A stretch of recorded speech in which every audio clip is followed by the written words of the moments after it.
நின்று கொண்டு இந்த இந்துவையே மிரட்டிட்டு இருக்கிறியா? நான் அவ்வளவு பொல்லாதவளண்டு உனக்கு தெரியாதுடா. இப்பவே எச்சரிக்கிறேன், முதல்ல வெளியில போ.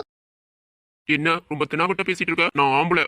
என் மேல நீ கை வச்சிருவியா? இந்த ரூமை விட்டு நான் எதுக்கடி வெளியில போகணும்? இனி இந்த பெட்ரூம்ல எனக்கும் உரிமை இருக்கு. அதனால வெளியில போகணுமா போக கூடாதான்னு நான் தான் முடிவெடுப்பேன். ஆம்பளைக்கு அடங்கி இருக்கிறவதான் நல்ல பொண்ணு. அதுலயே நான் உன்னை கட்டிக்க போறேன். நான் என்ன சொல்றனோ அதை மட்டும் தான் நீ கேட்கணும். இப்படி எல்லாம் என்ன பார்த்து எதிர்த்து பேசிட்டு இருந்தா என்னடா பண்ணுவ?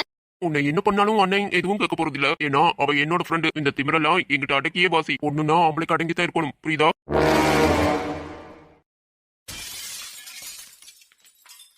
ஒரு பொட்டச்சி நீ ஏன் சட்டையை பிடிக்கிற? உனக்கு எவ்வளவு தைரியம்டி? எப்படி எப்படி?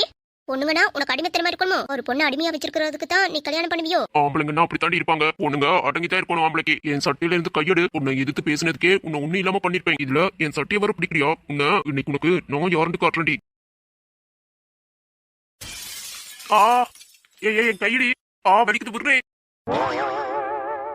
ஏய் கைய விடுறே. டியா வலிக்குது. எம்மா கைய விடுமா தாயே. கொஞ்சம் நெஞ்ச பேச்சாட பேசின